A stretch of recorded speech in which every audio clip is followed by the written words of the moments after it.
incluso en batimetría si nosotros queremos hacer también geoestadística aplicada a la agricultura o a la presencia de cierto tipo de arbustos o de árboles en alguna zona selvática, etcétera, ¿no? Entonces, esta conferencia, sin embargo, porque mi especialidad es sesgada a la minería, la voy a presentar de esa manera y rompiendo otro mito, porque aquí vamos a hacer geoestadística aplicada al muestreo y exploraciones, que generalmente no es algo que se enseñe en las universidades. Lamentablemente se enseña de manera muy restringida y circunscrita a estimación de recursos. Entonces, lo que también tengo que decir es que ahora no hay ningún especialista de muestreo que no tenga que usar la geoestadística. Así que vamos a hacer una rápida introducción a la geoestadística para que vean que no es nada del otro mundo. Seguramente por ahí han encontrado, han escuchado hablar del decálogo del geólogo, que es algo que yo he propuesto y que el 9º mandamiento dice propender a un equilibrio adecuado entre los métodos determinísticos y probabilísticos. Cuando se habla de determinísticos quiere decir picota, brújula, logueo, mapeo, que es algo que siempre, y remarco la palabra siempre, tenemos que hacer. Si aquí alguno de ustedes está pensando que va a hacer geología desde su laptop, está sumamente, totalmente equivocado, ¿no? Entonces, tenemos, sí, la posibilidad de usar software, imágenes satelitales, todo lo que ustedes quieran, pero nunca vamos a dejar de usar picote y brújula, ¿no? Incluso uno de los mandamientos dice que nosotros tenemos que ir al campo. ¿Por qué? Porque la verdadera geología se hace con picote y brújula, ¿no? Eso también es parte del decálogo del geólogo. La verdadera geología se hace con picote y brújula, tercer mandamiento. Entonces, aquí, ¿de qué se trata? ¿50-50%? No. Cada problema requerirá hacer más de campo, menos software, menos de herramientas probabilísticas, y de repente 30-70, 45-55. De eso se trata, de encontrar la proporción adecuada. 59 años de geoestadística, casi 60, ¿no? Y eso que yo lo estoy marcando a partir de que George McDrone, el padre de la geoestadística, publicó el año 63 en el Economic Geology Principles of Geostatistics, que yo lo marco como el inicio oficial, aun cuando varios años antes él había publicado, ¿no?, su teoría de las variables regionalizadas. Entonces, ya tenemos más de 60 años de conocimiento de esta herramienta. Honor y gloria para George McDrone, un científico excepcional. Cada vez que uno revisa todo el legado que nos ha dejado, realmente nos ha cambiado la existencia. Sin geoestadística no me imagino cómo podríamos hacer ingeniería geológica, ¿no? Entonces, remembranzas, Minero Perú, una gran empresa estatal que estaba en todo su apogeo en el primer gobierno militar del año, que estábamos a inicios de los años 70, y que se fundó esta empresa estatal, Minero Perú, que alcanzó, digamos, una especialización y una presencia muy importante. Dentro de la estructura de Minero Perú se implementó el Departamento de Geoestadística, ¿no? En este Departamento de Geoestadística, que está a cargo de Óscar Bernuy, mi amigo Óscar, que en paz descanse, el último presidente del INGEMET, ¿no? Él oficia como el máximo representante de Perú en este departamento, y tuvimos la suerte de que llegara a nuestro país Daniel Guibal, que también ya está jubilado, ¿no?, pero que él fue la contraparte, el experto francés que nos enviaron de Fontainebleau. Entonces, ahí nomás, a los 2 años de fundado este departamento, llega nada menos que Dominique François Bongarçon, mi amigo Dominique, muy joven él. Llegó el año 76, yo ya estaba trabajando en Minero Perú en microscopía, y créanme que esto fue una suerte de que él llegara, porque ahora Dominique François Garzón es el máximo especialista de geoestadística aplicada al muestreo. Está aquí en la foto inferior derecha, ¿no? Daniel Igual está arriba y al medio tenemos pues, a Oscar Bernoulli. Entonces, aquí se hicieron estimación de recursos. Miren, nada menos que Cerro Verde, Michiquillay, Queyabeco, Antamina y otros yacimientos más, ¿no? Con Corocohuayco, etcétera. Todo esto pertenecía a Minero Perú. Quiere decir que no solamente teníamos porfios, sino también scar y yacimientos de varios tipos, ¿no? En San Antonio de Poto, que era también un aluvional de oro, y teníamos zinc, cobre, molibdeno, plomo, plata. Entonces, Minero Perú tuvo mala suerte porque le tocó una época en la cual los politiqueros no supieron diferenciar lo que era pues un proyecto importante como Minero Perú y el gobierno siguiente de la segunda fase del gobierno militar desembarcó todo, desactivó todo y desapareció Minero Perú. Por ahí nomás se creó también Codelco. Codelco, si ustedes no lo saben, es una empresa estatal. Y miren que es una de las grandes productoras de cobre del mundo. Y es estatal. Solo que nuestros amigos del sur supieron hacer bien las cosas y blindaron de politiqueros y de oportunistas la estructura principal, el cordón umbilical de esta empresa, y ha sobrevivido a los tiempos. Imagínense si Minero Perú no hubiera sido así defenestrado por los politiqueros de mala muerte. Hasta ahora tendríamos un Codelco peruano, pero de plomo, sin plata, cobre, molibdeno, no sé dónde estaríamos. Pero bueno, son remembranzas. Ahí en esta oportunidad fuimos potencia sudamericana de geoestadística, pero eso se acabó, ¿no? Y a pesar de que teníamos el legado de un especialista tan connotado como Dominique, ahí tiene su currículum, actualmente es presidente de Agoratec, fue también vicepresidente del Congreso Mundial, el World Conference Sampling and Blending que se realizó aquí en el Perú, el 6º Congreso Mundial. Entonces, él, digamos, visita nuestro país en estos momentos, creo que se encuentra aquí, ¿no? Entonces, y yo quise de alguna manera recuperar este tiempo, pero un hiato muy largo, y recién en el año 2008 propuse un curso de geoestadística, me apoyé en el Instituto de Matemáticas y Ciencias Aplicadas y con el apoyo del patronato de la UNI, ¿no? Convencí a mi amigo Miguel que a un módulo, Daniel Vival hizo el segundo, unos super cursos, y nada menos me pude invitar y contar con André Yurnel, que en ese tiempo era el top especialista de geoestadística, que digamos, ha fundado una escuela en Stanford hasta ahora no superada, ¿no? Entonces, tiene que quedar claro que en el mundo tenemos dos tendencias de geoestadística. Está la geoestadística teórica, ¿no? Académica, y hay muchos especialistas de esto. Es decir, hay una fábrica en Francia, ¿no? En la escuela de Fontainebleau, de donde salen estas luminarias. Son personas muy hábiles en matemáticas. Francia es especialmente conocida por su gran preparación en matemática, pero hay que decirlo con todo el respeto que ellos me merecen, son teóricos. Muy hábiles, es cierto, pero son teóricos. A nosotros nos interesa la geoestadística aplicada, que no es fácil, ¿no? Aplicar modelos matemáticos a la naturaleza. Entonces, aquí en esta otra mitad del mundo de especialistas en geoestadística, tenemos que resaltar nuevamente, ¿no? André Journet tuvo un discípulo en Stanford, que es Clayton Dodge, que ahora pues ha fundado una escuela de geoestadística en Alberta, en Canadá, ¿no? Que ahorita podríamos decir que junto con Stanford son los centros más importantes de promoción e información de geoestadísticos y no estacionarios. Ahora vamos a entender qué significa eso, ¿no?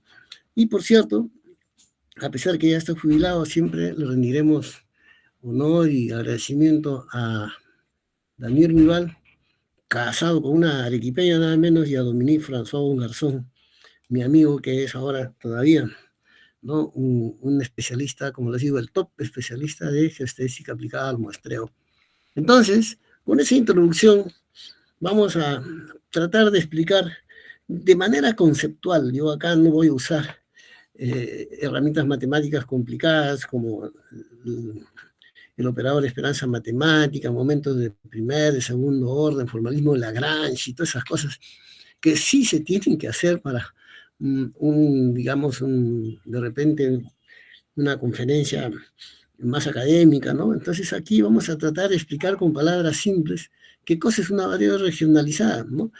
La variable regionalizada es cualquiera que ustedes puedan conseguir data e información de ella que se pueda representar en el espacio, ¿no? En un sistema de coordenadas X, Y, Z, o norte cota, como quieran, o también puede estar referida o definida en el tiempo. Y en ese caso, pues es monodimensional. Entonces, por ejemplo, el precio del oro, o de pronto la humedad de un material que está saliendo de la chancadura primaria en una faja transportadora, o de pronto, ¿no? El porcentaje de cobre, el concentrado de cobre que Antamina envía por un mineroducto, que es una tubería por donde se envía el concentrado desde la planta de flotación a 4.000 y tantos metros hasta Huacho, ¿no? Entonces, si nosotros tuviéramos ahí un equipo para tomar incrementos y luego analizaríamos, por ejemplo, el porcentaje de cobre y cada cierto tiempo lo hacemos, entonces estaríamos generando, por ejemplo, 30 minutos, 30, 60, 90, 120, etcétera, y al costado porcentaje de cobre o porcentaje de humedad, lo que sea. Esa es una data monodimensional. En ese caso se transforman en variables regionalizadas, ¿no? Los que trabajan o tienen algún conocimiento de GIS le llaman georreferenciado. Un dato georreferenciado es lo mismo que una variable definida en el tiempo o el espacio y por ende una variable regionalizada. Entonces, estas variables regionalizadas no están en el espacio o en el tiempo al azar. No necesito yo esforzarme en explicarles a ustedes que si yo tengo un valor en un determinado punto X, ¿no? X sub i, cualquiera en el espacio, los valores, digamos, contiguos, alguna relación tienen que tener con este valor, porque los procesos naturales no son pues aleatorios, ¿no? Los procesos naturales siguen procesos que incluso supuestamente nosotros los geólogos sabemos interpretar. Entonces, va a haber siempre un patrón de distribución, de tal manera de que un valor Z, ¿no? O realización, como se llama en la jerga estadística, un valor Z en un punto X sub i, de todas maneras va a tener cierta relación con otro valor o realización en un punto X y más H, donde H es el vector de separación entre el punto X sub i y el nuevo punto separado un vector H. Entonces, estos dos valores en el espacio, si hay, digamos, no hay mucha separación entre ellos, tienen que tener algún tipo de relación. Y eso se llama autocorrelación, ¿sí? Entonces, hablamos de dependencia. Un valor va a depender del otro o al revés, ¿no? Entonces, y todos en un conjunto ya de data, vamos a poder observar de todas maneras un patrón de distribución. De repente no tan evidente, ¿no? Este patrón de distribución también en la jerga geostadística se llama estructura, que no tiene nada que ver con tectónica ni con estructural, ¿sí? El patrón de distribución o estructura es justamente la forma como los datos se distribuyen en el espacio o en el tiempo. Y la geostadística tiene a la función variograma, ¿no? Como la herramienta, es una herramienta probabilística para representar ese patrón de distribución. Listo.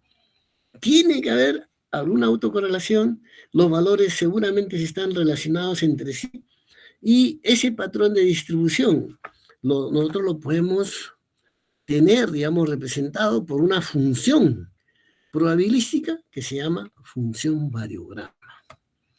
Déjenme mostrarles la diferencia que existe entre una variable al azar, estadística, ¿no? Aleatoria pura, y una variable regionalizada o estructurada, ¿no? Una variable estructurada, o sea, un cierto patrón de distribución. ¿Qué diferencias pueden haber? Muy bien, miren, acá tienen ustedes dos tramos que hemos muestreado y en la columna de la derecha están viendo los valores que hemos obtenido. No importa que quieran imaginarse ustedes, ¿no?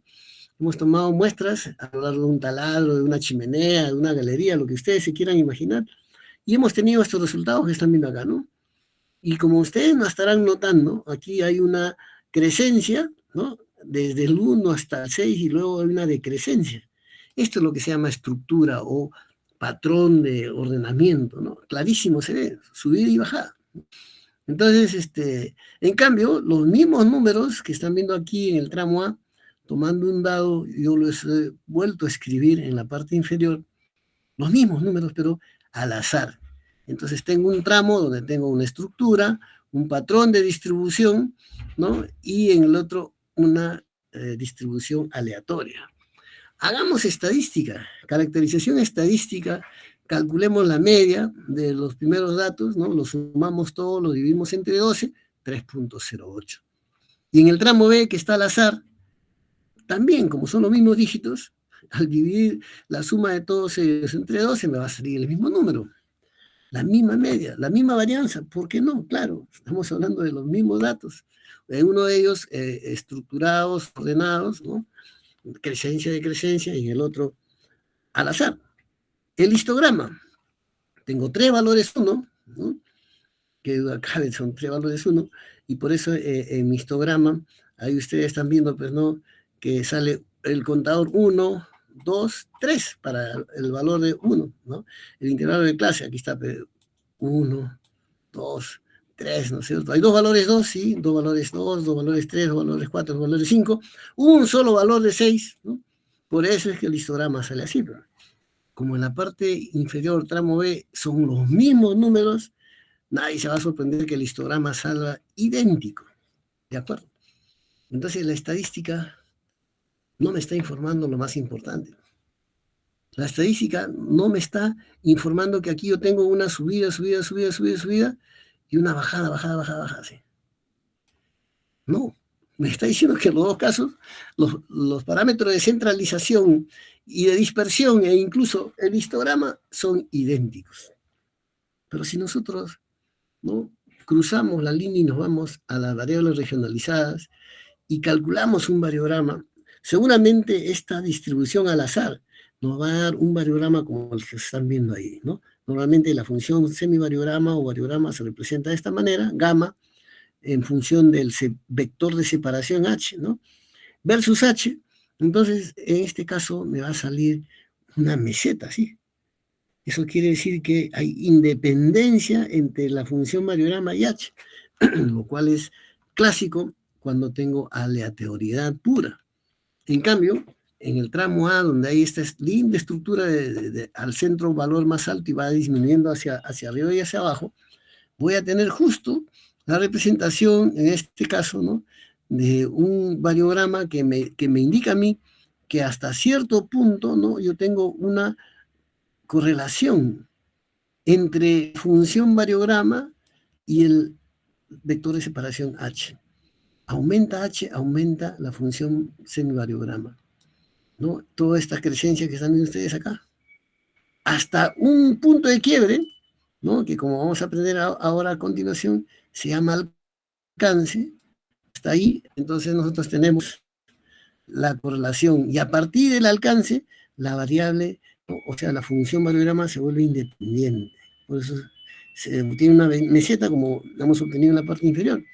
Se rompe la correlación a cierta distancia. Claro, no podemos esperar que dos datos contiguos estén autocorrelacionados, ¿no?, a distancias muy grandes tampoco, ¿no? Porque de todas maneras eso depende del patrón de distribución que ha habido. Si hay un flujo realizante, el flujo mineralizante estará, pues, a una escala decamétrica, de repente hectométrica, que tendrá un eje principal y su influencia irá disminuyendo y en algún momento, pues, se rompe la autocorrelación, ¿no? Y eso queda claramente demostrado en el variograma.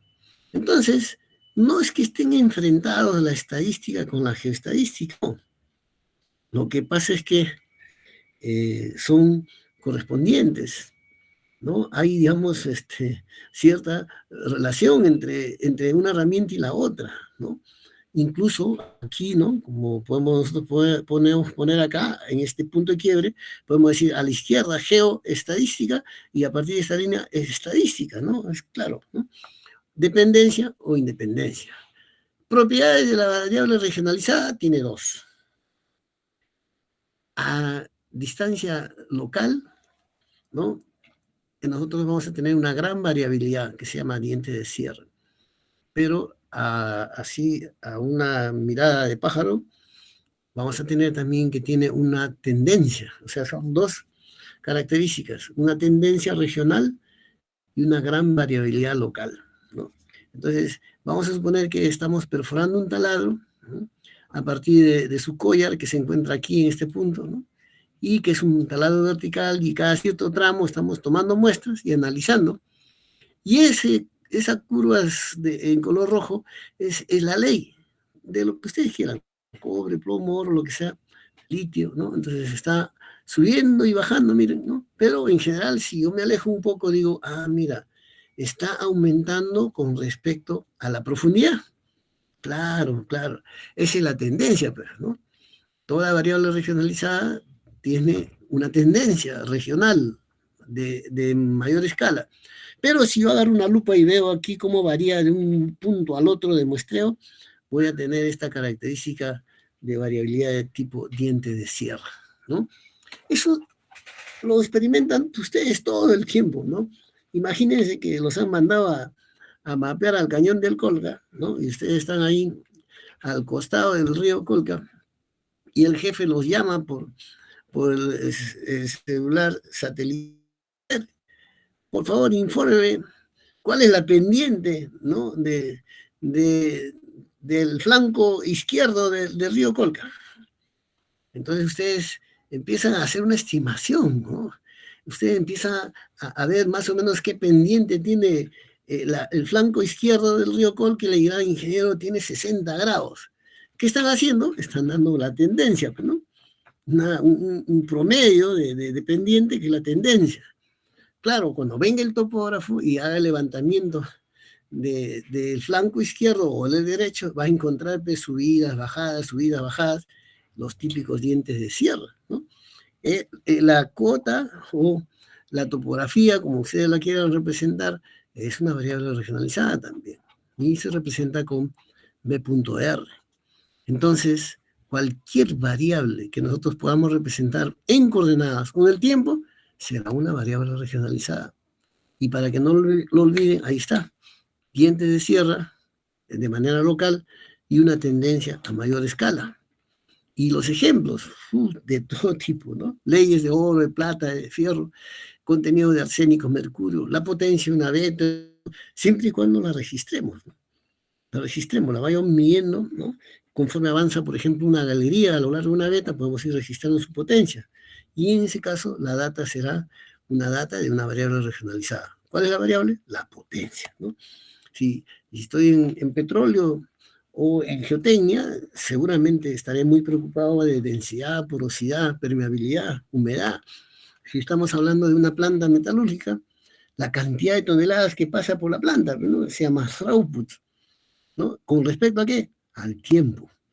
Y si yo estoy también hablando de geometalurgia, sobre todo si es la escuela peruana que yo encabezo, no solamente nos vamos a preocupar de la ley de oro, de cobre, de plata, como hacen en todo el mundo, sino acá en la escuela peruana nos interesa mucho más el porcentaje de arcillas, el porcentaje de marcasita, el porcentaje de talco y pirofilita, porque son los minerales que afectan, digamos, el comportamiento geometalúrgico, ¿no? Entonces, óxidos mayores, recuperación de oro, de cobre, densidad de fracturamiento, ¿cómo no? ¿No? Yo puedo dividir un tajo abierto en bloques y a cada bloque tiene un centroide, le coloco sus coordenadas X, Y, Z, y ese bloque que puede ser de 10 por 10 por 10, lo evalúo, como lo hacía magistralmente mi colega Armando Plazoles en Cerro Verde, donde hacía un mapeo 3D y dentro de eso hacía la estimación de la cantidad de fracturas por metro cúbico. Tremendo dato para apoyar la voladura y también el chancado, ¿no?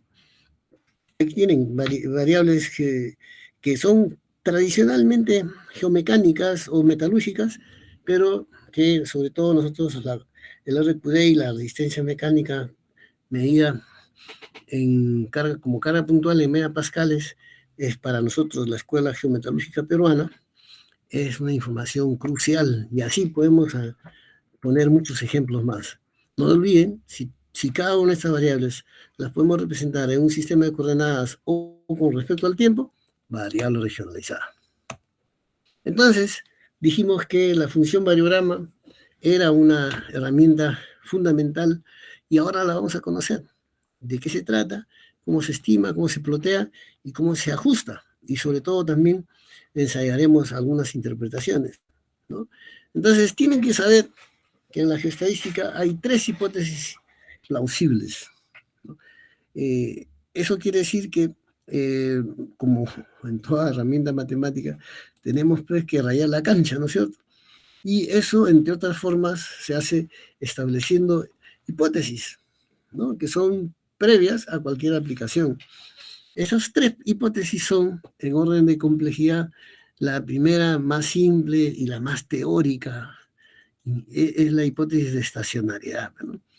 Entonces, esta hipótesis promueve e indica, ¿no?, que cuando tengo esta hipótesis se supone que los dominios que yo estoy estudiando deben tener media, varianza, covarianza, histogramas, inclusive pues hasta el variograma, similares. Donde quiera que nosotros hagamos el cálculo, donde quiera que nosotros hagamos la estimación, vamos a obtener un dominio estacionario. Como ya ustedes se pueden imaginar, pero no hay dominios estacionarios en la naturaleza. En la naturaleza más bien hay todo lo contrario, ¿no? Imagínense, pues, encontrar un lugar de la corteza donde no varíe, por ejemplo, la densidad. No, imposible, ¿no? O un lugar de la naturaleza donde no varíe el contenido de cobre, ¿no? Esta hipótesis estacionaria, por supuesto, que solo la podemos nosotros mencionar o aplicar en la universidad o para un problema académico, ¿no? Entonces, esa es justamente la libertad que uno tiene cuando está con ciencias puras, cuando uno es un académico. Yo en la universidad, cuando hago ejercicios para que los alumnos practiquen, ¿no? Entonces les puedo decir, oye, despreciando el rozamiento, ¿cómo se puede despreciar el rozamiento? En la vida real no se puede. O les digo, asumiendo líquidos puros, no hay líquidos puros en la naturaleza, ni siquiera el mejor de los piscos es puro. Entonces, podemos decir condiciones normales. Imagínense, pues, ¿no? Entonces, pero eso se hace en la universidad, eso hace un académico. Nosotros los ingenieros, no. Con todo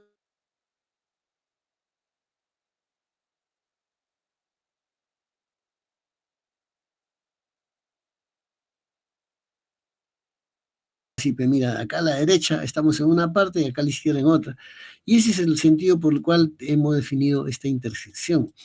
Entonces, el muestreo se hace de material particulado, por ejemplo, de una voladura, o de un aire reverso, o de un blast hole, que son también detritus, ¿no? Ese es el mundo del material particulado o fragmentado. Cuando hablamos de material particulado o fragmentado, entonces necesitamos la teoría de Pierre, el Theory of Sampling.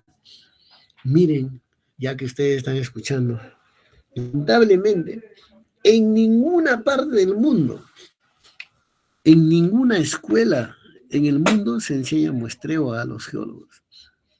Eso es un craso error. Yo no sé por qué no se hace, ¿no?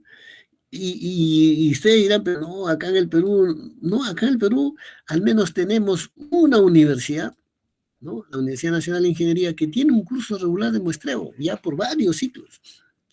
Claro que no fue fácil implementarlo. Imagínense un geólogo que no le enseña a muestrear.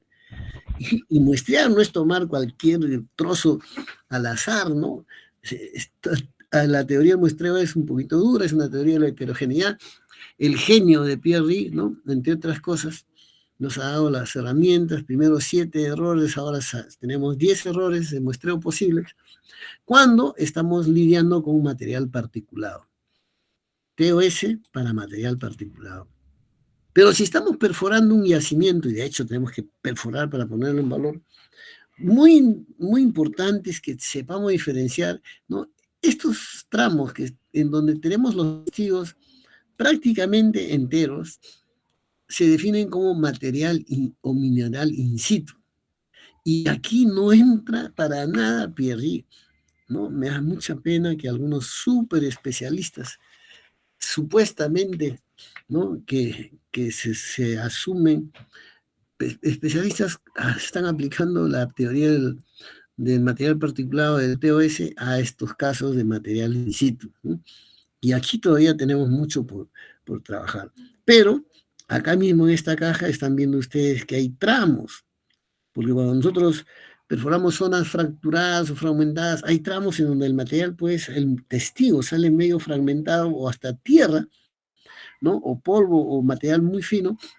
Entonces ahí recién, aquí, solamente en estos casos de material particulado, se aplica, pues, el TOS de Pierre, ¿no? Pero a lo demás, la herramienta que necesitamos es la geoestadística, mineral in situ. Porque yo, por ejemplo, puedo decir, miren acá, he cortado esfalerita con calcita y puedo dar la profundidad. Agarro mi flexómetro y mido acá 30 centímetros, más un metro 30, más 60, 1,90 m.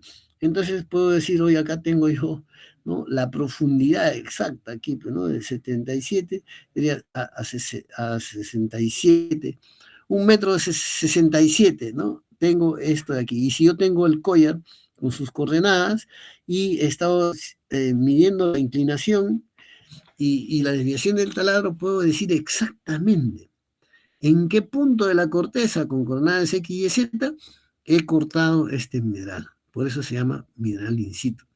Y como es testigo diamantino, aquí no aplica la teoría de Pierre. Entonces, el muestreo, dos campos distintos, ¿eh? Mucho cuidado, mucho cuidado. Entonces, tenemos tantas aplicaciones, aquí están las más importantes. Una de ellas es la caracterización geoestadística, es decir, definir el patrón de distribución. Y ahí nos vamos a dar cuenta que los patrones de distribución de las variables que nosotros estudiamos no necesariamente son isótropas, ¿no? Como generalmente asumimos. Esa es otra de las asunciones teóricas que hacemos, ¿no? Cuando asumimos que el dominio es regular, ¿no? Es isótropo. No existe isotropía de la distribución de los datos en la naturaleza. Entonces, la segunda aplicación es cuantificar los errores sistemáticos del muestreo. Claro que sí.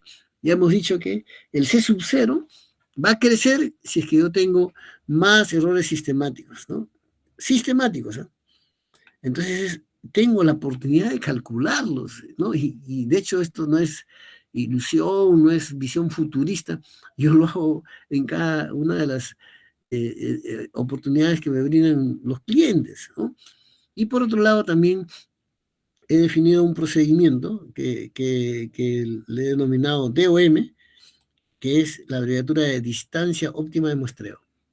Existe, por cierto, para cada variable una distancia óptima de muestreo, ¿no? Entonces, no es que a alguien se le ocurra decir, por ejemplo, ya, este es un pórfido de cobre, vamos a tomar muestras cada 3 metros.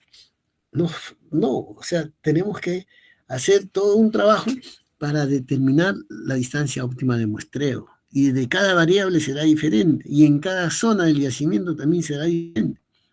Entonces, sí, la cuarta aplicación es, digamos, el direccionamiento e implementación de muestreo continuo por canales, por zanjas, es decir, cómo es que nosotros podemos establecer en qué dirección ponemos, por ejemplo, estamos por hacer muestreo de canales, en qué dirección trazamos ese canal, ¿no? Y también conjugado con el caso anterior, a qué distancia vamos a tomar muestras en la dirección de ese canal. Correcto. Entonces, para comenzar estas aplicaciones, recordemos lo que acabamos de ver hace un momento, ¿no? Los diferentes parámetros del variograma, que está acá, el teórico siempre está en forma continua en ese color rojo, ¿no? Están viendo ustedes ahí también el variograma, digamos, el variograma empírico, ¿no? Es el que nosotros hemos calculado con la fórmula y es cada uno de estos puntitos que estamos viendo aquí, ¿no? Estos puntos que estamos viendo aquí, si hacemos la seguidilla de esto, vamos a encontrar el variograma experimental, no empírico, sino experimental, ¿no? Entonces, ese variograma experimental. Y así lo podemos seguir. Y a este variograma experimental le hemos ajustado, ¿no?, el variograma teórico, ¿no?, que en este caso es una función esférica, ¿no?, que lo va a representar, ¿no? Entonces, ahí está, ¿no? Este es el variograma experimental y su correspondiente variograma ajustado teórico, ¿no? Entonces, así está, listo. Entonces, ese variograma teórico lo puedo resaltar incluso, ¿no?, un poco mejor y vamos a plotearlo de la siguiente manera. Vamos a ver si me permite el pulso, ¿no? Vamos a cambiar a un color distinto. Vamos a poner el mismo color que están usando ahí.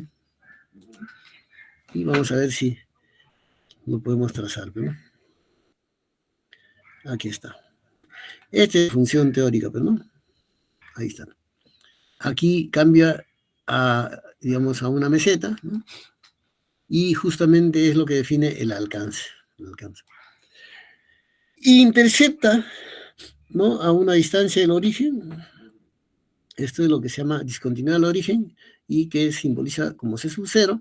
Y como ya dije anteriormente, la causa de esto, ¿no?, pueden ser tres: el efecto de Pepita, la presencia de oro grueso, el error fundamental de Pierre, que si ustedes ya han tenido alguna incursión en esta teoría de muestreo, es Fundamental Sampling Error, se llama.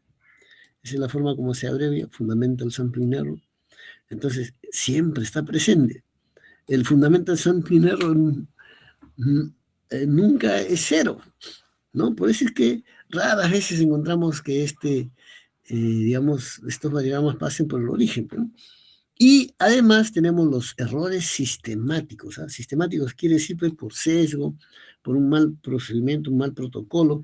No se refiere a sistemáticos si ustedes se confunden a la hora de poner el código de la muestra, en vez de poner MO ponen M0, o de pronto M10 y le ponen MI0, ¿no?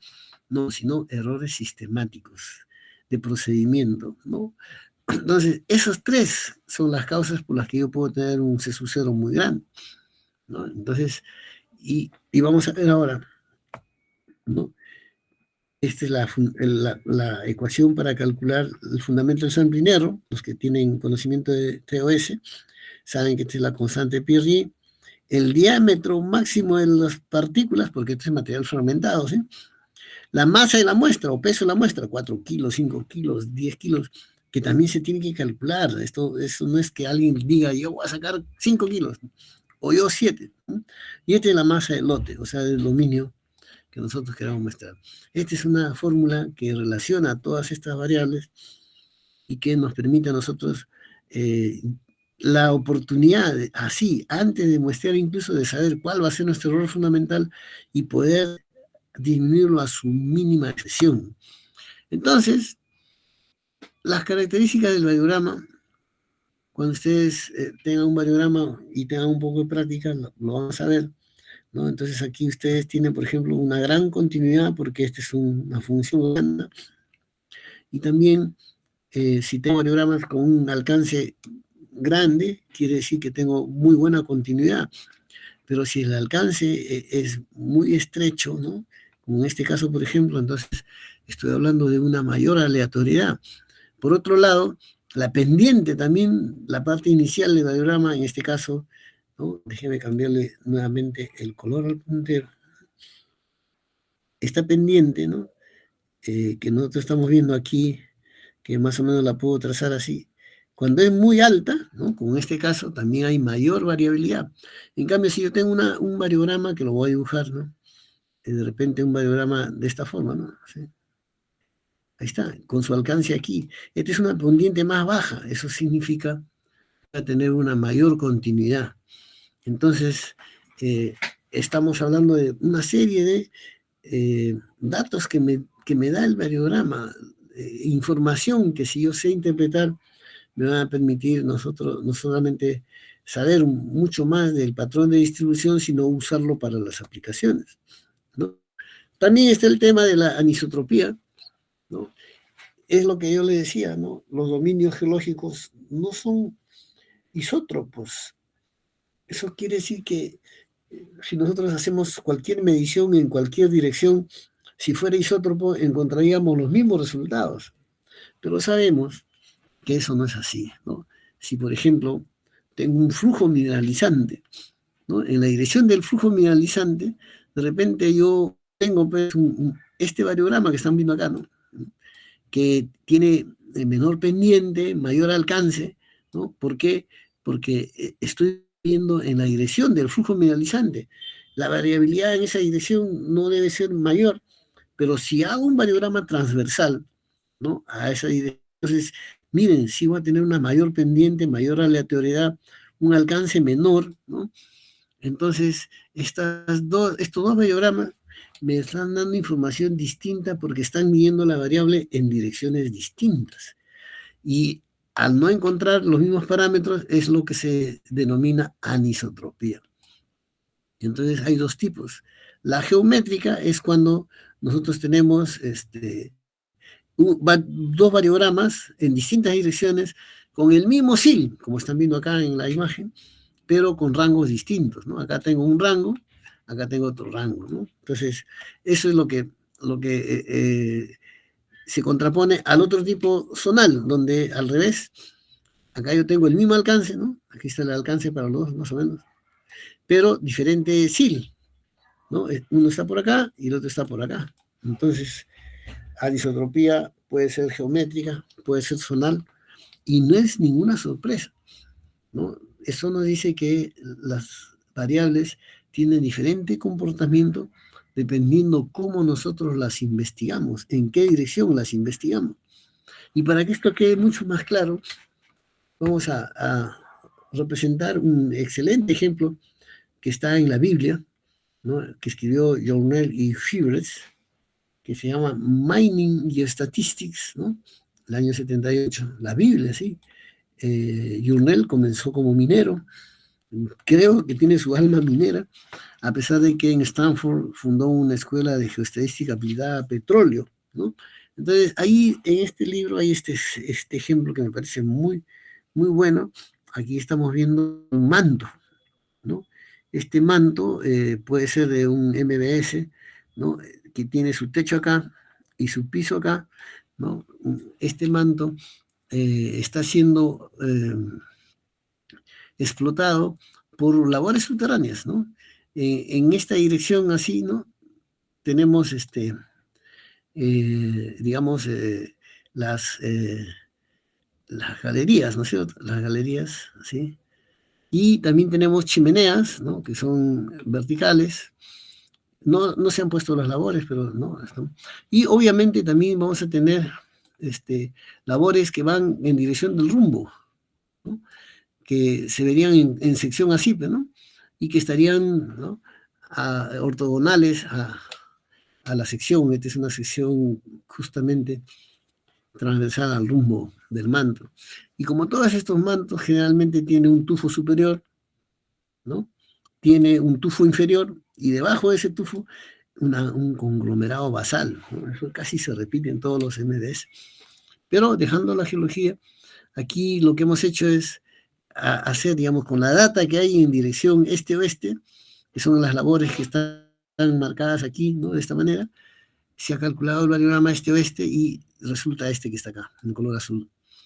En la dirección de las chimeneas, ¿no? Se ha hecho el cálculo también usando la data de las chimeneas y se ha obtenido pues un variograma como el que están viendo ahí de color violeta, ¿no? Acá está. Y en la dirección justamente ortogonal a la proyección, que es en la dirección del rumbo de este manto, estamos teniendo, ¿no? Aquí el variograma NS, norte-sur. No es sorpresa que sean diferentes, de ninguna manera, ¿no? Incluso razonemos un poco, trátenme de seguir, por ejemplo, en la dirección este-oeste, ¿no? Si tengo una labor que me permite ingresar así, ¿no? Ingreso en algún momento, ¿y qué voy a percibir? Una alta ley acá, ¿no? En estos tramos, que va disminuyendo drásticamente a leyes más bajas y de pronto paso estéril. Esa variabilidad se refleja justamente en dos cosas.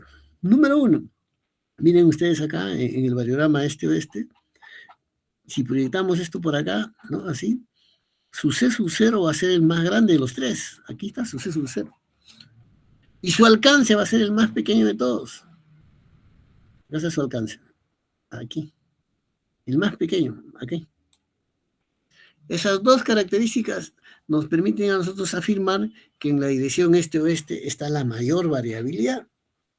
Ahora veamos la dirección vertical, ¿no? Igualmente, subimos por una chimenea y de repente, ¿no? Empezamos a medir la ley y vamos a ver que la sensación de variabilidad también es muy similar a la este-oeste, pero no tan drástica.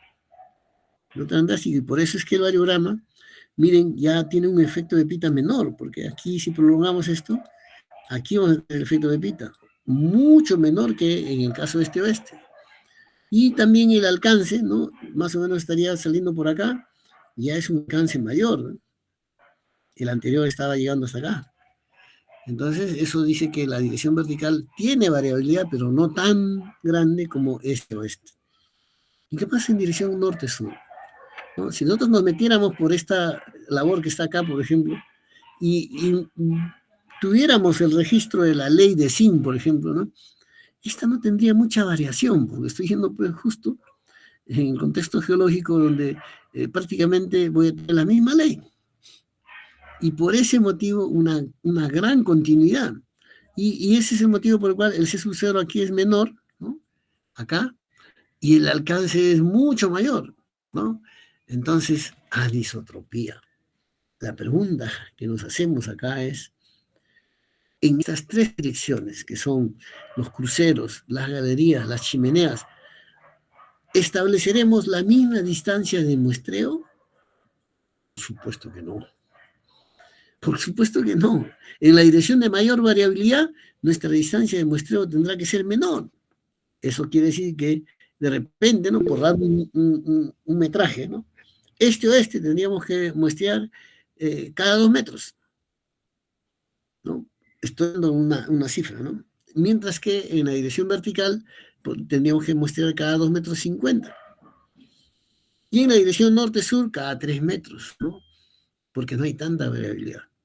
Entonces, eso es lo más importante. Si tenemos la función variograma, podemos darle, ¿no? A cada una de las direcciones, en base a su aleatoriedad o a su continuidad, una densidad de muestreo distinta. De manera que, extrapolando esto ya a otros dominios, ya no hablando de un manto mineralizado, sino que en general en la naturaleza los procesos geológicos son direccionados. Son direccionados. Acá tienen, por ejemplo, la imagen actual de un río metiéndose, o, digamos, ingresando al mar, ¿no? Y formando este delta. Entonces, este tipo de digamos, contexto geológico son los que les interesa muchísimo a los petroleros, ¿no? Y ellos saben que este tipo de cosas les va a dar a ellos, por ejemplo, estudian mucho las direcciones, las paleodirecciones de las escorrentías o qué yo, y se sabe perfectamente que en la dirección de la escorrentía principal la variabilidad va a ser menor. en lo que sea, granulométrica, contenido en magnetita, en porosidad, etcétera. Mientras que en la dirección ortogonal vamos a tener una mayor variabilidad, que es la dirección verde. Entonces, eso es lo que generalmente se consigue cuando uno tiene ya un cierto conocimiento.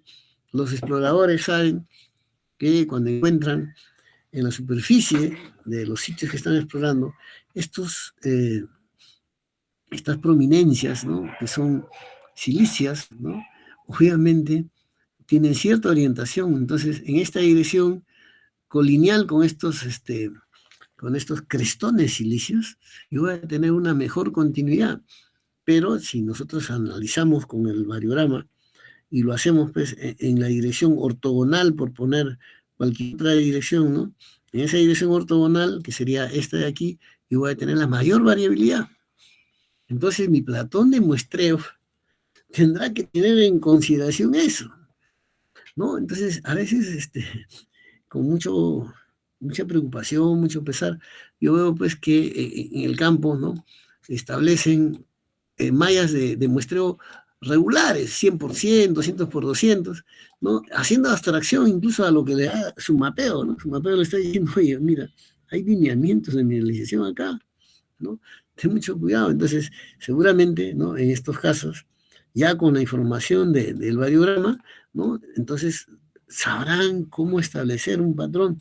Seguramente la mejor continuidad aquí va a ser, pues, en esta dirección. Entonces, en esta dirección yo voy a tener, digamos, la mayor distancia de muestreo, ¿no? Discúlpenme el pulso.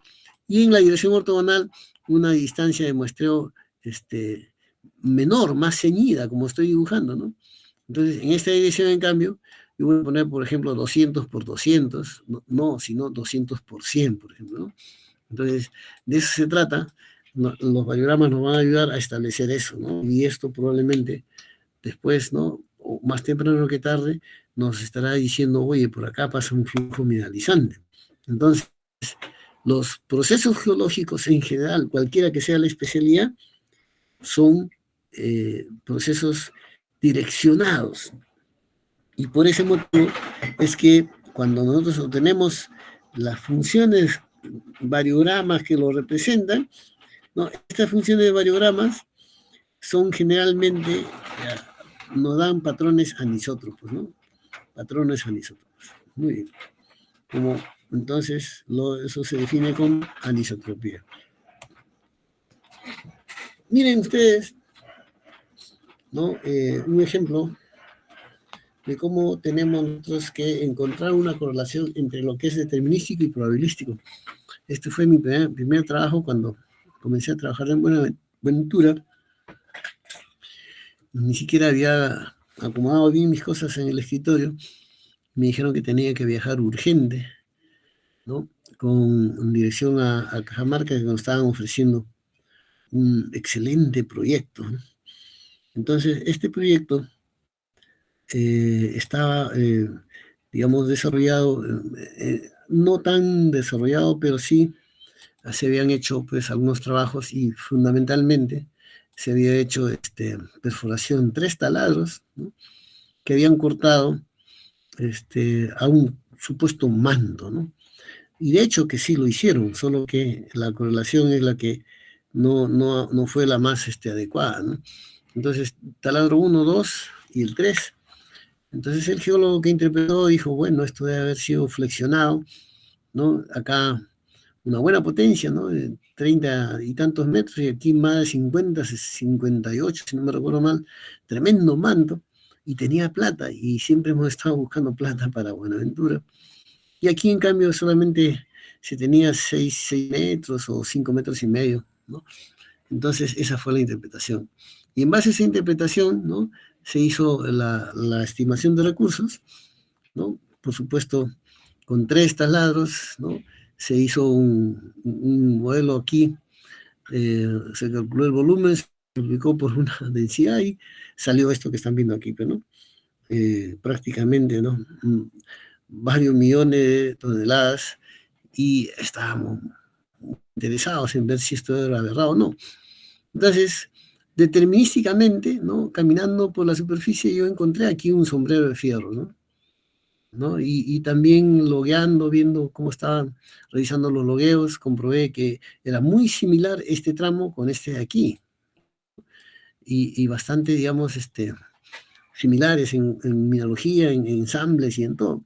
Pero esto de aquí era diferente, tenía mucho cuarzo, bastante masivo, los sulfuros eran distintos, había más pirita, ¿no? Entonces aquí había más galena, plomo, etcétera. Entonces, geológicamente ya me estaban diciendo que estos dos eran parecidos y este no, ¿no? Y al hacer la geoestadística downhole, es decir, taladro por taladro, obtuve esto, miren, el taladro 1, muy parecido al 2, ¿no? Probabilísticamente, ¿no? Así visualmente, ¿no? Ni siquiera tenían que saber geoestadística para decirlo. En cambio, el 3, distinto, miren, ¿no? En el caso 1 y 2, ajustados a un gaussiano, miren aquí, ¿no? El comportamiento al origen. En cambio, el 3 se ajustaba a un esférico, pero visualmente, ¿no? Distinto. Y bueno, colocando los parámetros en un cuadro, se puede ver muy bien cómo se correlaciona el 1 con el 2 y cómo hay un tremendo divorcio con el 3, ¿no? Entonces, cuando nosotros le dijimos, miren, ustedes hagan una perforación, aquí, ¿no? Cualquier otra perforación que demuestre que realmente no, la interpretación que nosotros, yo les puse era que este manto seguía así, en esta dirección, ¿no? Y que ese sombrero que se veía era justamente una proyección, y que incluso era muy pequeño y que probablemente estaba aflorando muy angosto. De tal manera de que se descartó esta interpretación y solamente con 2 taladros la estimación de tonelaje cayó bastante, ¿no? Entonces, los dueños hicieron la perforación y comprobaron que DDH3 no tenía nada que ver con 1 y con 2. Entonces, probabilísticamente y determinísticamente demostrado. Distancia óptima de muestreo. El procedimiento que se sigue es el que está acá, no es el que yo he propuesto.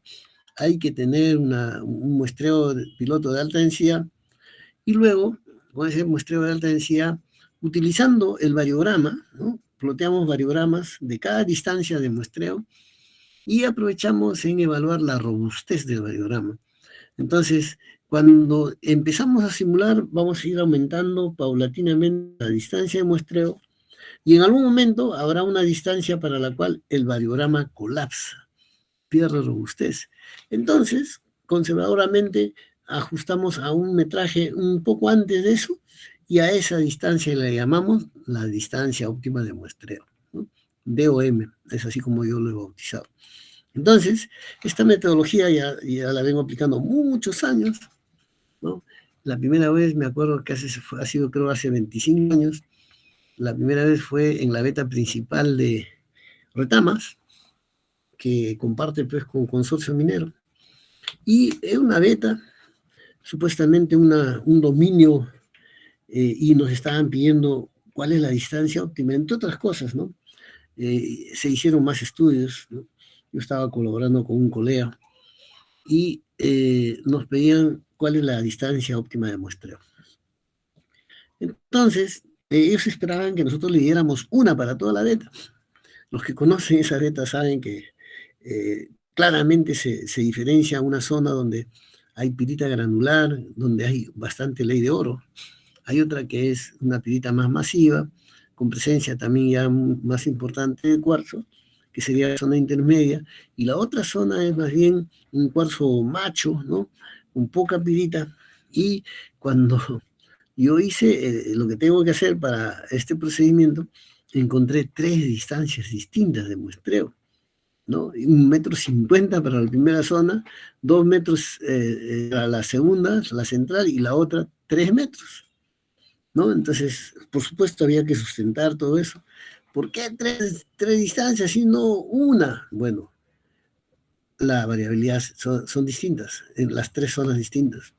Otro ejemplo de la vía real, ¿no? También trabajando al frente del ofrecimientos, del área de ofrecimientos en Buenaventura, nos llegó de una junior una propuesta, ¿no? un trabajo interesantísimo, uno de los mejores de escorrentías, ¿no? De sedimentos de quebrada. Esta junior australiana, haciendo lo que se tiene que hacer con sedimento de quebrada, llegó así, escalando desde las escorrentías más bajas hasta las más altas, llegó a definir que los valores anómalos que ellos estaban evaluando y que se encontraba aguas abajo provenían de este casquete silicio, ¿no? Entonces, yo he estudiado mucho el tacás es un metalotecto muy importante en el sur del país, ¿no? Incluso he puesto en valor el yacimiento de Pucamarca, que está emplazado justamente en este metalotecto. Así que a mí me brillaron los ojos cuando llegué después de 2 días a este afloramiento. Hice un esquema geológico y lo que seguía era determinar a qué distancia de muestreo íbamos a hacer la malla de muestreo superficial, ¿no? Entonces, y paralelamente, también era responsable del muestreo en el área de exploraciones de esta empresa. Así que tenía un protocolo y había implementado el muestreo por canales, pero con máquina cortadora, diamantina, ¿no? No con punta y comba que yo lo he proscrito, pero no es un método obsoleto, sin embargo se usa en todas partes del mundo todavía, ¿no? Entonces acá en el Perú ya tenemos pues, muchas minas, muchos proyectos que se usan esta cortadora, incluso lo mismo he propuesto para hacerlo, esto no en superficie, sino también para muestreo de vetas subterráneas, ¿no? Y hay cortadoras portátiles que funcionan, esta funciona a gasolina, la de subterráneo son a batería, con estas últimas baterías a litio, no se imaginan las grandes ventajas que tiene utilizar esta herramienta.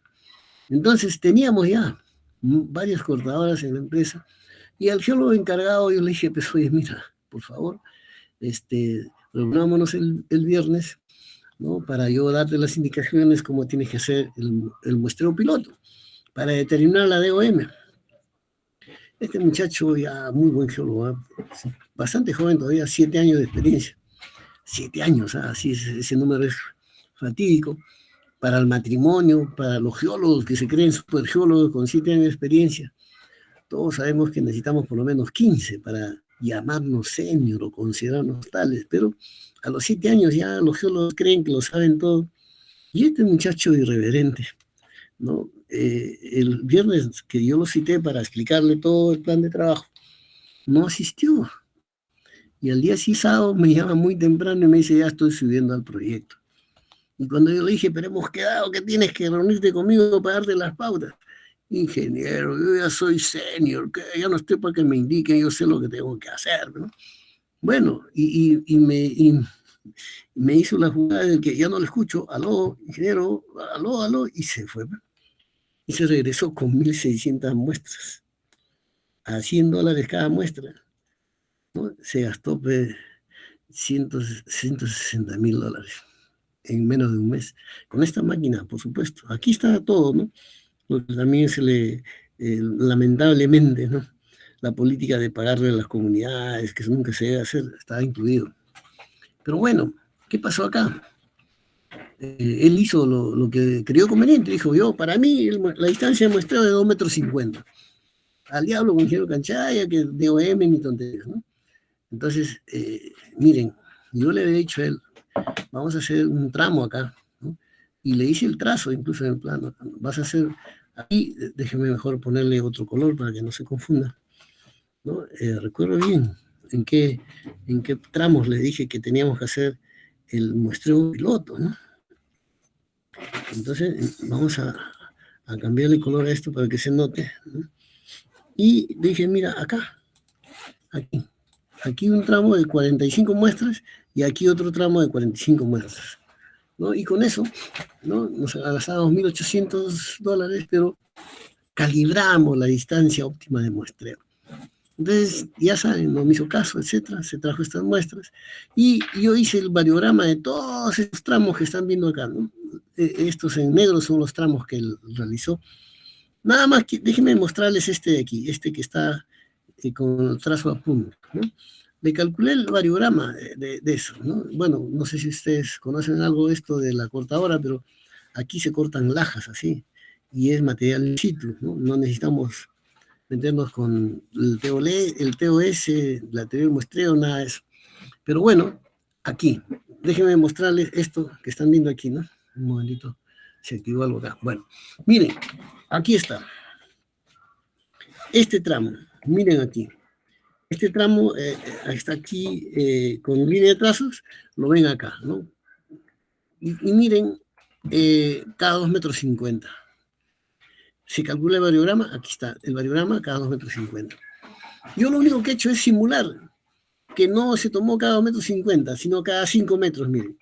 Y obtuve el variograma que están viendo en la parte inferior, ¿no? C sub 0, casi lo mismo, miren, mejor dicho, lo mismo. Eso no sucede así, a veces varía al tercer dígito, qué sé yo, ¿no? C sub 0 más C, la meseta, 0,78. Y aquí 0,79. Alcance, 20 metros. Aquí 19. Es decir, lo mismo. En otras palabras, si hubiera muestreado él cada 5 metros, ¿no?, habría levantado la misma información. Incluso hay zonas donde yo con 7,50 metros levantaba la misma información, ¿no? Entonces, realmente a mí me dijeron, hay que despedirlo. Me perdoné la vida, es un gran geólogo. No, hay que ver también que a veces uno comete errores, Cuevita falla errores, Cristiano Ronaldo, Messi, todos fallan penales. Así que esto es un asunto en el cual, ¿no?, hay que primero hacer el muestreo piloto, determinar la distancia obtenida del muestreo y nos hubiéramos ahorrado el 50% de lo que se gastó este muchacho, ¿no? Hablemos ahora de algunos ejemplos en exploraciones. En primer lugar, ya dijimos, si yo hago variograma en diferentes direcciones, puedo determinar la anisotropía del dominio. Y si hay anisotropía en el dominio, entonces mi malla de muestreo no va a ser de 100%, de 50x50, ni de 500x500. Otro ejemplo importante, otra aplicación importante es que el variograma o un grupo de variogramas bien interpretado me puede dar a mí la pauta dónde colocar los siguientes taladros, con una gran probabilidad de éxito, ¿no? Entonces, aquí es justamente el momento de explicarles a ustedes un poco más respecto a esto que les mencioné hace un momento, que es el componente drift o de tendencia que presentan algunos variogramas más allá del alcance. Y tengo también las campañas de infill, ¿no?, que para algunos geólogos es un ejercicio mecánico, ¿no? Cuando a ellos le dicen, haz tu programa de infill, ¿no? Entonces ellos tienen, por ejemplo, vamos a poner aquí un taladro, ¿no? Acá tienen otro taladro. Acá tienen otro taladro. A una determinada distancia, cada 100 metros, qué sé yo.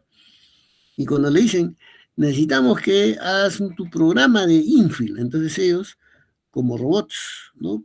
Como robots, ¿qué cosas hacen, ¿no? Dicen, ya, aquí entre estos coloco mi taladro infill. Y acá también mi taladro infill,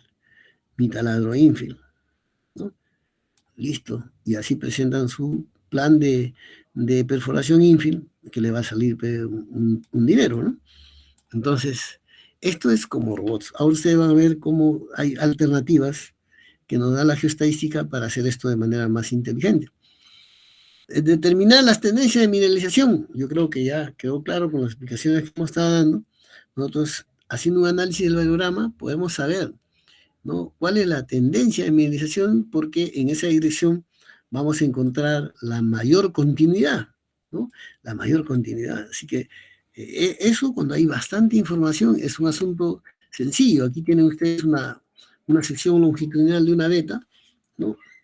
La parte superior son labores antiguas, ¿no?, derrumbadas, que nadie quería limpiar ni hacer accesibles, porque estaban derrumbándose y todo lo demás, y además se consideraba que estaba el mineral lixiviado, etcétera, etcétera. Entonces, pues, esto de aquí, labor antigua, se perdía, ¿no? Y la mineralización se conocía a partir del nivel 4630 para abajo. Y ni siquiera tan abajo, solamente hasta el nivel 45 2 ceros, 4500. Con toda la información de galerías, chimeneas, labores, se ploteó en cada 5 grados un variograma. Y con ese mapeo variográfico, ¿no?, se determinó, miren, los alcances más largos están en ese ploteo isovalórico de alcances en color verde, que nos muestra claramente así, ¿no?, la dirección de mineralización, que es esa línea violeta que están viendo ustedes ahí. Y con esa información, ¿no?, ¿cómo? Es muy fácil saber o determinar que en este tramo, ¿no?, que estamos teniendo aquí, lo voy a pintar con un color más aparente, ¿no?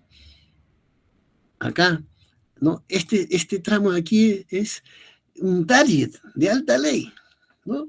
Como también en la parte inferior, esta parte de aquí, ¿no? Toda esta dirección es donde es colineal con la mineralización principal.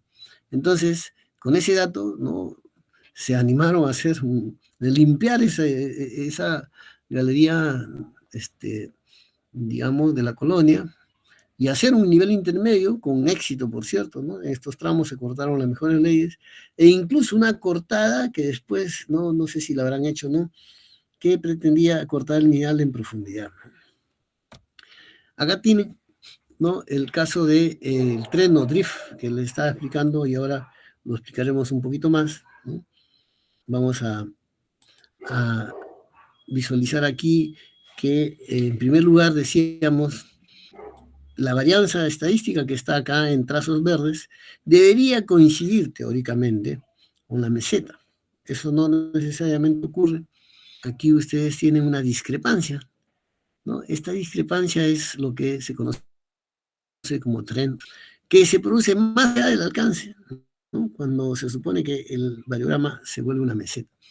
Entonces, teóricamente debería coincidir, pero cuando no coincide, quiere decir que hay una tendencia a mayor escala o estructura regional, ¿no?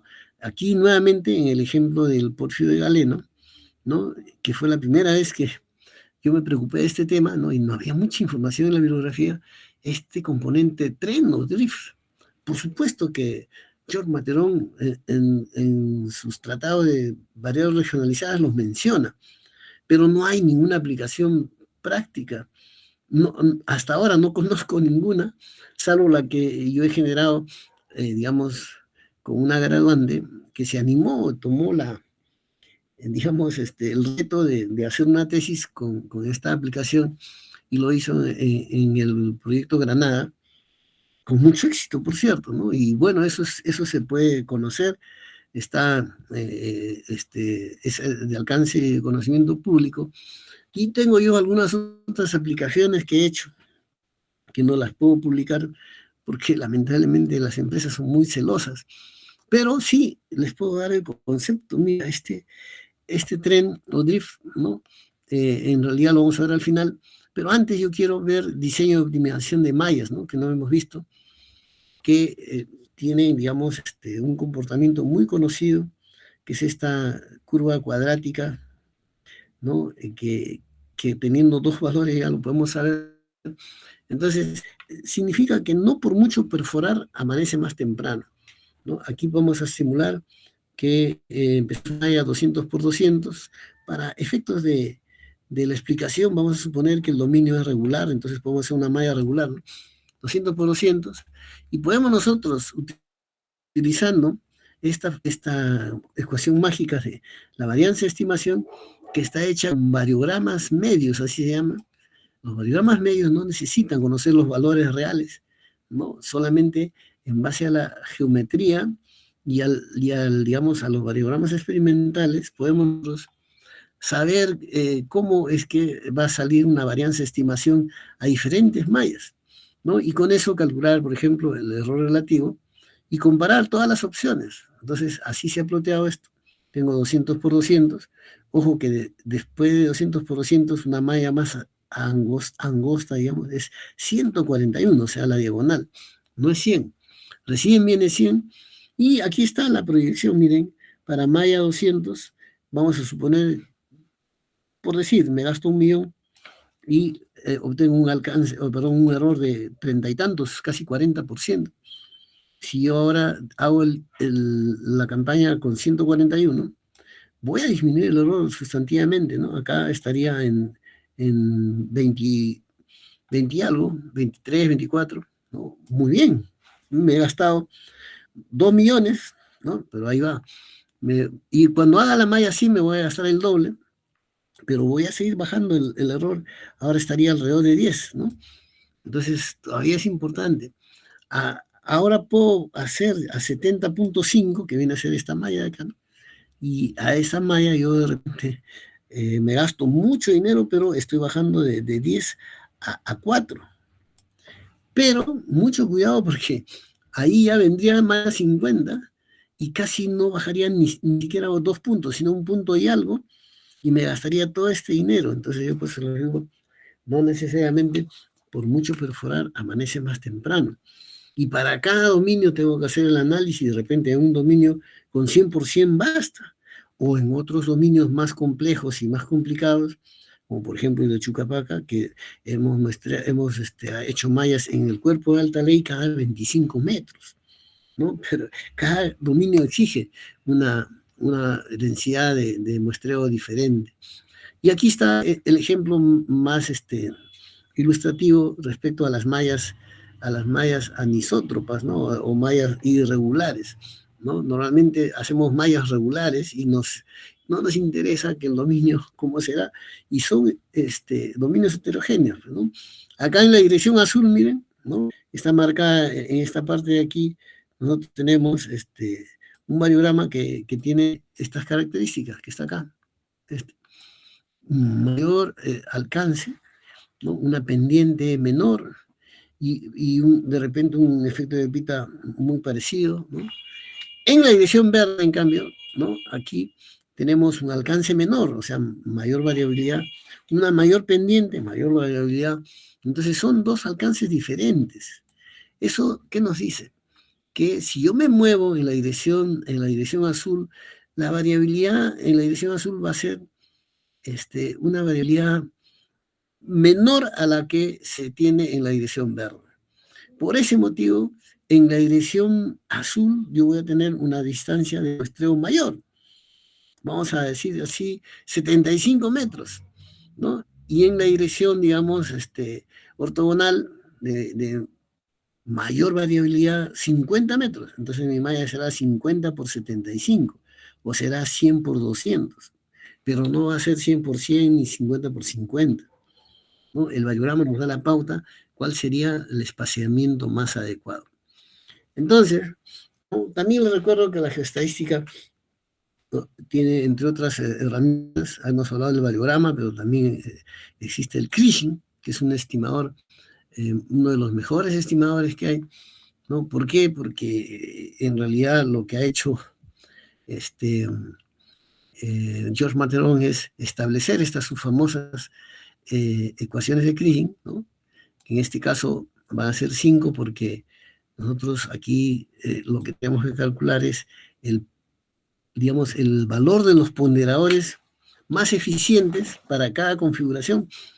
Por supuesto, con los variogramas en 3 direcciones se ha confeccionado primero este elipsoide de búsqueda y para cada bloque vamos a estimar una variable, puede ser oro, puede ser cobre, puede ser arcillas, lo que sea. Entonces, el elipsoide nos marca los tramos que van a participar en la estimación y en este caso asignamos un ponderador, ¿no? Un ponderador que en la estimación, digamos, empírica, se hace, por ejemplo, el inverso de la distancia o el inverso del cuadrado de la distancia, ¿no? Se asume que los taladros más lejanos influyen menos, los cercanos influyen más, pero la geoestadística demuestra que a veces los taladros más cercanos, dependiendo del patrón de distribución, pueden tener un menor peso y los más lejanos mayor peso, ¿no? Entonces, como aquí también se considera el dominio externo como sujeto también de un ponderador, y por eso tenemos 4 ponderadores como incógnitas, y como digamos, el artificio que utilizó Materón para poder ajustar estas ecuaciones es, digamos, el formalismo de Lagrange, ¿no? Entonces, el formalismo de máximos y mínimos. Entonces, se consigue una función que viene a ser una función representativa del patrón de distribución, que es la función variograma. Esta función variograma se deriva, la segunda derivada es igual a cero, el concepto de máximos y mínimos, y al hacer eso, ¿qué estamos haciendo? Georges Matheron obtiene estas ecuaciones que se derivan de ese procedimiento y que nos da pues la varianza mínima. Entonces, las condiciones de estas ecuaciones es que nos entregan la varianza mínima, por eso es que la segunda derivada se hace igual a cero, máximos y mínimos. Y por cierto, ahí de sus clases de matemáticas ustedes recordarán que ahí aparece pues el parámetro mu, ¿no? Que es el parámetro de Lagrange. Y ese es la quinta variable, ¿no? La quinta variable, aquí está, parámetro mu. Entonces, 5 variables y 5 ecuaciones perfectamente solubles, lo hacemos con matrices si ustedes quieren, y listo. Así es como se estima bloque a bloque de cualquier variable en la geoestadística. Pero, ¿para qué los estoy torturando con esto? Para decirles que solo las geoestadísticas, ya sea CRIN o simulaciones, ¿no? Nos entrega algo que no entrega el inverso al cuadrado de la distancia, ni el método de polígonos, ni cualquier otro método empírico, que es el error de la estimación. Entonces acá la varianza de CRIN, muy importante. No es lo mismo decir, tengo 5 gramos de oro por tonelada y no entrego el error, porque de repente puede ser 5 gramos más menos 5, ¿no? Entonces, aquí igual esta varianza de Kriging se calcula con esta relación en base a los variogramas también, ¿no? Que están conocidos aquí en base a la data que usamos, y entonces tenemos un error. Entonces, miren, ¿para qué estoy diciéndoles todo esto? Porque aquí, ¿no? Con el YesLib he calculado, para simplificar, un bloque y le he hecho la estimación del oro, ¿no? En base a toda la data que está contenida en ese bloque. Incluso se está mostrando, ¿no? Las zonas calientes con ley más alta, que llega a pasar los 10 gramos, ¿no? Mientras que hay también tramos que son de leyes muy bajas, ¿no? Incluso prácticamente estériles, ¿no? En colores fríos. Ese es el bloque estimado, ¿no? ¿Y cómo se hace eso? Con Kriging, ¿no? Con Kriging, como he mostrado, Kriging puntual. Entonces, ahora yo también puedo, en vez de plotear las leyes, puedo plotear los errores, ¿no? El error relativo que lo puedo calcular a partir de la varianza de Kriging. Entonces, miren, yo tengo el mismo bloque, pero ahora no representando a las leyes, sino los errores de estimación. Entonces, aquí al revés, los colores más calientes son los errores más altos y los colores más fríos, los errores más bajos. Error relativo. Como ustedes saben, máximo, ¿no? Me permiten en minería sobre todo un 10% de error, así que aquí lo que viene es hacer infill. Tengo que hacer infill para disminuir el error. Vamos a suponer que esta es mi malla teórica, ¿no? Y no me critiquen que la estoy poniendo regular, nada más, por ejemplo, académico, ¿eh? Debería ser irregular, pero asumamos que el dominio es isótropo, ¿no? Para el ejemplo. Entonces, ¿de qué se trata aquí? Entonces, se trata de que teniendo yo este ploteo, entonces tengo la mejor opción, ¿no? La mejor opción de elegir, digamos, eh, los puntos con mucho mayor criterio. Por ejemplo, ¿no? Si yo tengo ya aquí un error muy bajo, como es el caso de este nodo, no este nodo de aquí, ¿ya para qué perforo? Acá también tengo un error muy bajo, no necesito perforar aquí.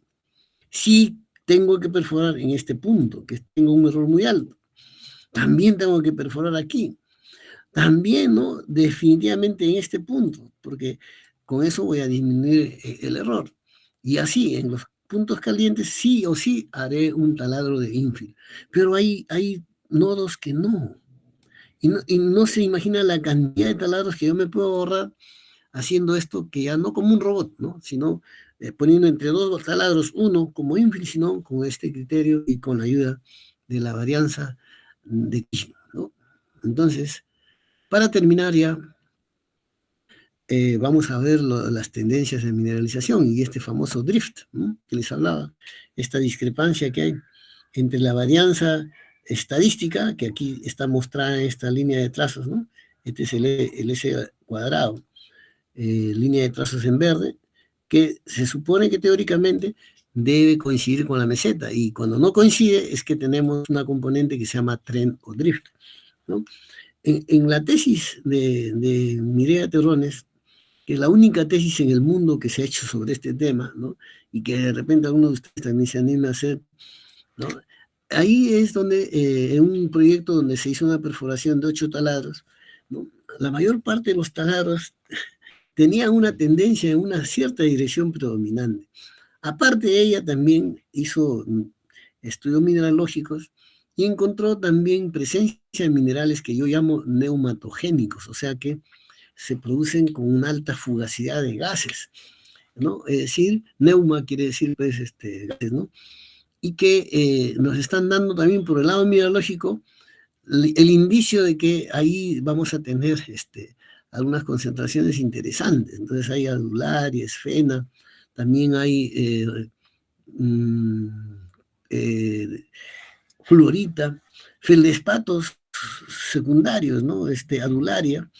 Entonces, a eso se le suma la parte de información de la geología que determina en esta zona de este intrusivo, en su flanco noroeste, unas zonas de alteración potásica, ¿no? Con presencia de adularia. Y también aquí, estos son los taladros que se han perforado, ¿no? Que ahí se nota que son 8, a partir de los cuales se ha hecho, digamos, el trabajo de definir la tendencia de los drifts de cada uno de esos variogramas, y resulta que casi todos ellos tenían esa dirección de tendencia en un azimut de 290, que al final se interpreta como un tren de minimización. Entonces, aquí lo que falta hacer es una geofísica y luego perforar. Es muy probable que inclusive este porfio haya sido mal perforado, porque claramente se nota que el eje está mucho más al sur, ¿no? Entonces, hay todavía mucho trabajo por hacer. Es una de las aplicaciones que hay respecto al asunto, pero como les estaba contando, la primera vez que yo tuve esta aplicación ha sido pues hace muchos años atrás, cuando exploraba el galeno y perforé el galeno para ponerlo en valor. Lo habían despreciado los de Newmont, hicieron 4 taladros y dijeron aquí no pasa nada, pero en Newmont manejaron un concepto distinto. En realidad, como dijeron porfio, se circunscribieron a perforar el porfio y no utilizaron algunos criterios como la distancia óptima de muestreo y también el peso, la masa de la muestra. Bueno, al final muchas de esas cosas cambiaron el destino y Galeno se convirtió en una realidad. Es un prospecto que está esperando que se animen a beneficiarlo. Pero cuando estaba perforando el Galeno, en la parte norte, los taladros que estaban en la parte norte, tenían la mayor parte de ellos este drift. Tenían el alcance y después del alcance la meseta y de pronto, ¡plum!, su drift o tendencia, ¿no? Y en la mayor parte de los casos en una dirección noreste. Entonces, aquí, digamos, me resultó curioso. Ya había yo perforado un par de taladros para descartar la encañada, que es un porfio de muy baja ley, muy poco volumen. Había logueado los mejores taladros en Michiquillay, ¿no? Entonces, este era el tren que nos estaba indicando estos variogramas. Y con eso se hizo el programa de los taladros que estaban al norte, y el 70%, 80% con mucho éxito. Y no solamente caminando, ya en la parte norte, aquí, ¿no?, es el Cerro Ilórico, donde hay un epitermal de alta sulfuración. Y yo dejé un memorándum con 11 taladros, 13 taladros, con su ubicación para que se perforen. No, lamentablemente, ¿no?, la gerencia me trasladó a Lima, me sacó del terreno, y claro, no me gustó mucho ese gesto, aun cuando me decían que era mi premio, así que dejé el galeno. Y no tuve tiempo de caminar. Seguramente, si me hubieran dado un año más, habría caminado, hubiera bajado por acá. Y de repente hubiera encontrado lo que ahora ya conocemos, que está en la misma dirección, miren, Conga, pero por algo pasan las cosas. Si se hubiera hecho con en esa época, sería ahora una realidad. Lo que quiero decirles es que esta herramienta no está muy usada y sería bueno que la usen, combinándola no solamente, ¿no?, con la determinística, con la mineralogía, con la geología, como es el caso también del efecto hoyo. Si ustedes el efecto hoyo, que es una herramienta probabilística que nos da el programa, lo combinan con la presencia de inclusiones fluidas mixtas, ¿no?, que son de líquido, gas y de gas, ¿no?, como vemos acá, que también demarcan ebullición, ¿no? Aquí se ve claramente gas con líquido gas, y la presencia de adularia, sobre todo la adularia rómbica, que también indica clavos mineralizados, que se pueden evidenciar con tinción, ¿no? Con todas estas herramientas encontramos clavos, pero no sin mayor complicación. Así que ahí están los retos. Y este es otro ejemplo de un prospecto que ya fue mina en una oportunidad, pero también hay otras mineralizaciones que están esperando que alguien se anime a invertir, ¿no? Y ahí también se ha usado el kriging, ¿no?, para poder marcar tendencias clarísimas, se ven. Estos son unos bancos de un porfio que está muy perforado y que nos indican claramente, y la geofísica también es consecuente con esto. Así que no descartamos que volvamos otra vez a, a influir en la decisión de los inversionistas que se animen. Este es un porfio mal perforado. Lo perforó picota de plata, de Proesplo, inclusive verticalmente, como no se perforan los pórfidos, pero bueno, vamos a ver qué pasa en el futuro. Aquí están las referencias. Agradezco mucho su paciencia y nuevamente disculpándome por las jugadas que a veces nos hace el destino, pero gracias por haber confiado en que sí o sí realizamos esta conferencia. Ahora te paso aposta a ti, Carmen, para que des, digamos, cabida a las preguntas correspondientes. Muchas gracias.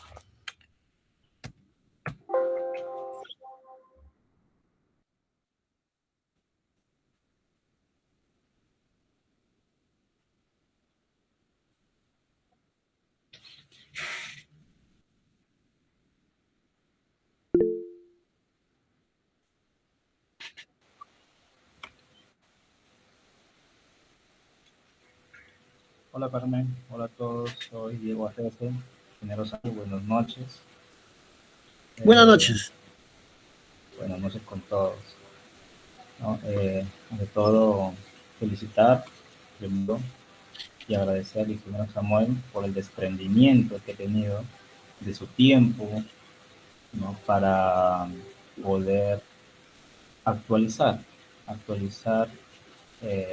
ciertos paradigmas que tenemos en la universidad, en las aulas, por X motivos, y ahora estamos aquí enfrente a nuevas formas, nuevos métodos, o simplemente ver de otro punto de vista la arqueología.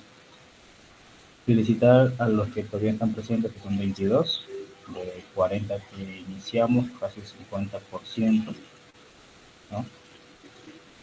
Y mi pregunta es la siguiente. El caso de la varianza exponencial y lineal, ¿en qué caso se recomienda el uso de cada uno? Te refieres a las funciones teóricas con que se ajustan los variogramas, ¿verdad? Sí, ya que es exponencial y lineal, ¿no? ¿A qué caso más o menos se recomendaría su uso, su práctica? Ya, mira, Diego, el asunto es que lo que nosotros tenemos que hacer de manera sistemática es más bien teniendo un banco de funciones teóricas que a veces no es muy amplia, ¿no? Solamente los software profesionales como el ISATIS y el Minestis tienen un banco muy amplio e incluso permiten combinar funciones teóricas. El procedimiento es que nosotros tenemos que encontrar cuál de estas funciones teóricas se ajusta mejor a nuestro variograma experimental, ¿no? De tal manera de que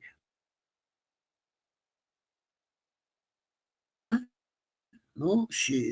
Nos lleve a encontrar el mejor ajuste. De tal manera de que si, por ejemplo, estamos en el centro del Perú con estas vetas polimetálicas, seguramente van a insinuarnos un ajuste lineal. Las vetas del centro del Perú, ¿no? Como se encuentra en los trabajos que hicieron Luis Oviedo, Carlos Neira, se ve que se ajustan digamos, a variogramas lineales, como también, ¿no? En San Vicente, donde hice un trabajo con el finado Oscar Bernuy, ¿no? La estimación de la mina San Vicente, ahí la mayor parte de los variogramas son gaussianos, porque este es un yacimiento Mississippi Valley Type, donde las condiciones de formación son pues de una cuenca sedimentaria donde no podemos esperar mucha variabilidad del zinc, y por eso se ajusta mucho mejor a funciones gaussianas. Así que en contestación a tu pregunta, Diego, el variograma experimental nos va a llevar a encontrar el mejor ajuste. Y es más, los softwares, ¿no? Nos plantean ya un ajuste. Los softwares tienen algoritmos y nos dicen, para tu variograma experimental te propongo tal ajuste. Y nosotros, claro, al final decidimos si lo tomamos o depende, lo modificamos o lo ajustamos, ¿sí? Gracias.